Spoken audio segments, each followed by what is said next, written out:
Sorry. Let's go with it. I know. Hi everyone, for those of you who don't know me, I'm Franco. I'm a senior at Thomasdale. Actually, I just graduated yesterday, so alumni at Thomasdale. Cassie's crying, that's okay. And yeah, I'm going to Lee University in Tennessee in the fall with my sister Melody. Many of you know Melody. It will be a good time. So many of you probably know what's happening here today. It is my last lecture to share with you all, and I'm actually going to share a few parts. So first, I'm going to share one of the biggest lessons that I've learned all throughout high school and keep learning it over and over and over again, which is so much fun to do. And then I'm going to share with you all, okay, sounds lame, but a school essay, but I'll talk more about that later. And then I'm also going to share with you all a senior solo that I did for a dance. So let's jump right into it. Yeah! So this lesson that I want to share with you all is the lesson of perspective and the importance of having a good one. And we'll get to all the deep and theoretical stuff soon-ish. But right now, I just want to share with you all a little scenario to help this story along. So, transition!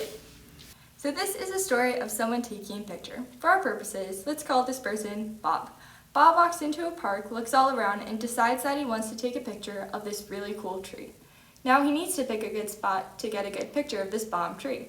Bob considers sitting in the middle of a bush to get the picture, but thankfully decides on standing in an open area where he can get a clear shot of the tree. Bob takes out his camera, adjusts the lighting, all that good stuff, and is ready to take the picture. But then, the camera starts focusing on the people walking in front of the tree and the other lame trees around it, and now the cool tree is all blurry. Bob struggles a bit, but eventually makes the camera focus on the tree and takes the picture. Photographic masterpiece. Everyone is in awe of this tree, which is literally the coolest tree anyone has ever seen in the history of sight. Transition back. So, how does Bob and his award-winning photograph relate to perspective in our lives? Well, let's look at some steps he took to get this bomb picture. Step 1. He chooses his subject, the coolest tree in the history of trees, which probably helps him out. Step 2. He puts himself in a good place to see his subject, not in the bush. And step 3. He focuses on the subject even though the camera is trying to distract him and focus on other stuff. So all these steps led him to get a great picture of the cool tree, and if we take these steps, we'll end up having a good perspective, and we'll talk about why that's so important later. So let's go back to step 1. Choosing the subject. For Bob, it was a really cool tree. For us, it's a choice between ourselves and God. And when we choose ourselves, we're just looking at our own thoughts and feelings. This often leads to selfish, impulsive, and very emotional responses to things around us. When we choose to make God the subject, we are looking at who He is, what His promises say, and how He's working in the situation. This has some pretty bomb results, not even gonna lie, because focusing on God results in responses that are more consistent, mature, and wise. Notice that when we choose ourselves as the subject, we are being controlled by our emotions, which I think we can all agree can be a bit of a roller coaster sometimes. But when we choose God for the subject, we're grounding ourselves because it says in Psalm 18:31, "For who is God but the Lord, and who is a rock except our God?" God is our steady, consistent, and faithful rock that we can build our perspective on. And if we choose to do that, then check, step 1 is complete. So good. Okay, on to step 2, putting yourself in a good place to see your subject. Our metaphorical standing in a bush is isolating ourselves. When you self-isolate, you're blocking your view of your God with your own thoughts and feelings. Thank you, Cassie. And we have to put ourselves in the best position to see God and His goodness, which is with others. And yes, of course, it's very important to build your own individual relationship with God, but He never intended for you to stop there. Once you have that foundation, you are able to fully see and experience His goodness through being with others. Just look at Mark 12:28-31. One of the scribes asked Jesus, "Which commandment is the most important of all?" Jesus answered, "The most important one is that you shall love the Lord your God with all of your heart and with all of your soul and with all of your mind and with all of your strength. The second is this, you shall love your neighbor as yourself. There is no other commandment greater than these." Okay, so yes, the first one is about our relationship with God. But guys, the second most important commandment that Jesus Himself gave us wasn't even about us. It's about others and about investing and caring for relationships. Also, relationships are super duper helpful when growing in wisdom, which, if you remember, was one of the products from choosing God as our subject. And this is seen in Proverbs 12:15, and it says, "The way of a fool is right in his own eyes, but a wise man listens to advice." We're never going to be perfect all the time and always choose God as our subject, but if we're surrounded by like-minded Christian friends, then they will help us put us back on the straight and narrow. So now that we have the right subject and the right situation to see our subject, the final step is to focus on your subject. And that may seem simple, but it's probably actually the hardest part. And that's because the enemy puts so many things in our view when we're trying to look at God. These things could be insecurities, small arguments, pet peeves, etc. And Satan put these things in our way because he's trying to give us some last opportunities to choose ourselves as the subject. Like the Bible tells us in Colossians 3:2, set your mind on things above, not on things of this earth. And when we do this, we see the things that the enemy puts out in front of us for what they really are, distractions. We are able to continue to focus on God because we are reaffirming him as our subject. Okay, so now we have our subject, a good situation to see it, and we are fully focused on it. All distractions are out of the way. Congratulations, you have officially obtained a good perspective. I must say that to do all of this all the time is pretty hard, and it's even harder when you think it's absolutely pointless. So, here's the most important reason that you should have a good perspective. Ultimately, we are better able to produce the fruits of the Spirit. Remember, love, joy, peace, patience, kindness, goodness, faithfulness, and self-control. All of these things are definitely not created by emotions, hence fruits of the Spirit, not fruits of man. In this way, we develop our character to be more like Christ, giving glory to him, which is the end goal for all Christians. Because it says in Psalm 115, "Not to us, O Lord, not to us, but to your name give glory, for the sake of your steadfast love and faithfulness." So, yeah, that's the biggest lesson I've learned all throughout high school. And yeah, God can use your life in some pretty incredible ways when you have the right perspective. So that was a lesson that I've learned many, many times, especially over these past 4 years. And now I'm going to share with you guys an essay that I wrote for school. It was the very first assignment of my senior year. And basically, I think it really describes well my perspective going into senior year about one specific aspect of my life. And yeah, and the prompt was, where does your story begin? So, hope you enjoy. My story begins at the kitchen table. The table where countless celebrations were held, whether it be for birthdays, holidays, or other special occasions. Where chairs were added or taken away as new siblings arrived into the family or departed into adulthood. The place that homework, projects, and applications were completed after hours of hard work sitting on the hardwood. Still being the first thing I see when I walk into my house, the kitchen table that has always been a centerpiece of our family. The table that's so much more than just pieces of wood nailed together. It's where lives are brought together at the end of every day, and a family was created. The kitchen table where I celebrated my 3rd birthday, blowing out the candles and stuffing my face with chocolate cake. Where I would go to eat a breakfast of pancakes or French toast on Saturday mornings, hours after all my siblings woke up because I was never an early bird.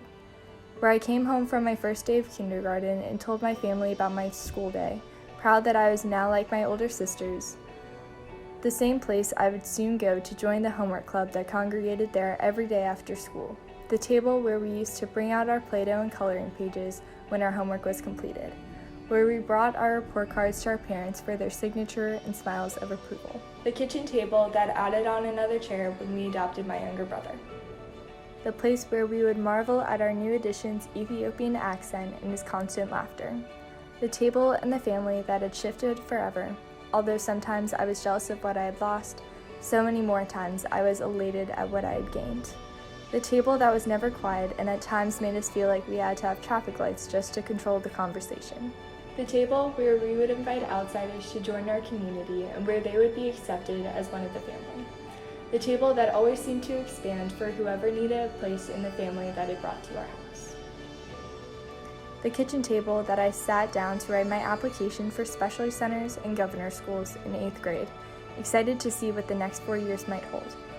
Having my older sisters go through this before, I had mentors throughout the entire process. Thrilled and terrified, I hoped and prayed that I would make it into the schools because at the time it seemed like the determining factor for the rest of my life. It was the place that I received all 3 acceptance letters, and I was thrilled that I not only made it to my backup schools, but also my ideal program, Thomas Dale High School's Specialized Center for Dance. The place that I ate a breakfast of bagel and fruit salad on my first day of 9th grade, ready for the future that awaited me. The kitchen table that lost a chair when my oldest sister left for college, and dinners weren't quite the same. The absence of a family member was felt every night, but we slowly adjusted, just in time for her to return on fall break, only to leave once again. My oldest sister leaving was probably the hardest on me personally, as we had always connected through our love of dance and our similar personalities. She was a great companion, but now my companion was gone. The kitchen table that lost another chair when my second sister drove 8 hours away to a university in Tennessee. The sister that became more of a friend than a sister. The sister who was so different from me, but when my friends became her friends, we discovered an innumerable amount of joy in our hangouts and late nights. The table that is constantly growing, shrinking, changing. The kitchen table where I met my brother-in-law when my sister brought him over with all of her friends, where we talked with him, sat down, and knew he was a keeper. Where he would join our dinners frequently and converse as though he was already part of the family. The place that my sister announced their engagement almost a year ago, showing us her dazzling diamond ring. Loving all things love, I was elated for my sister, even though I knew that this new transition would pull her farther away from our family and closer to the new one she found in her husband. The table that us sisters would sit and dream up bridal shower plans and wedding decorations, preparing for the big day and all that it entails. When they got married, it was the table that lost a chair but gained one at the same time, as life phases changed and family dynamics shifted. The kitchen table that I walked to every day from the garage to see my family sitting at, waiting for me to return home for volleyball practice, ready for the delicious meal and for our nightly conversations. The conversations that are constantly changing but always giving me a sense of groundedness and stability, as the problems of the day melt away with every word. The place I still do my homework, studying hours after everyone in my family had already gone to bed, where sometimes I have to eat the leftovers of dinner by myself in silence because our crazy schedules can never seem to pause, not even for family dinners. The kitchen table where I sat down to fill out more applications, but this time for colleges. Again, the mentors that I found in my older sisters and parents were infinitely helpful and was a constant comfort. The predictable nerves about going to college were present, although my greatest fear was captured in the lack of my kitchen table. Having to leave my family was my biggest and most inevitable fear. Fear aside, having toured 3 colleges, I knew my top choice was going to be my second sister's final choice, Lee University. As I completed the tedious application process, I couldn't help the contagious energy that I felt. Once again, I was excited for what the next 4 years might hold. The kitchen table where my family and I always come back to, no matter what happened throughout our day, to join together as a community, as a family. That table has made me the person I am today, and that is why it is the beginning of my story. The table, the family, the community that shaped everything about my life to my values, beliefs, friendships, academics, and activities. The place that I will miss more than anything when I have to leave it for my own kitchen table.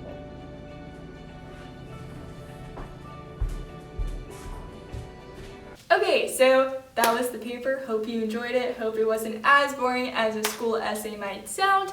And now we are going to show you my senior solo because I'm in Thomas Dale's Dance Specialized Center, like I said in the paper.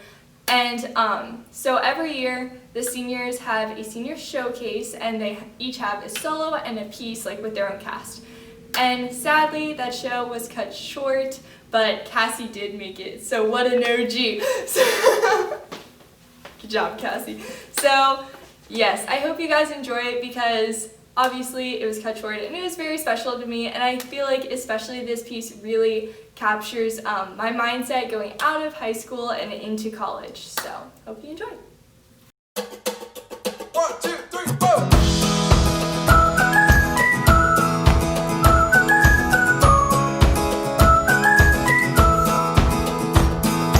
Hold my breath, I'm standing on the edge.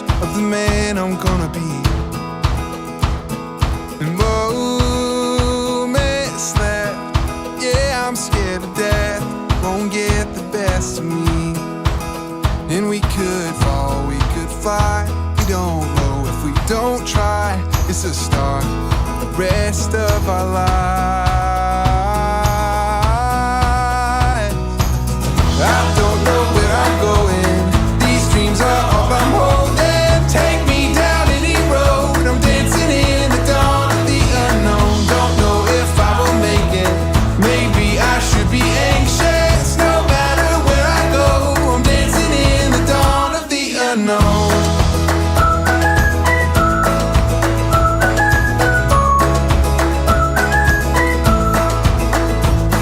Oh, don't waste your time. Come on, let's get in line, 'cause the music's about to play.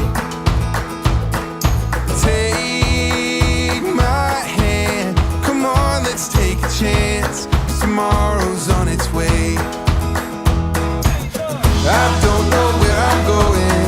These dreams are all I'm holding. Take me down any road. I'm dancing in the dawn of the unknown. Don't know if I will make it.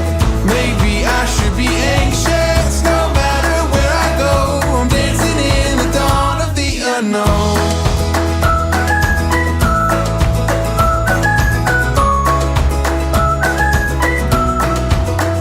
We could fall, we could fly. We don't know if we don't try. It's the start of the rest of our lives.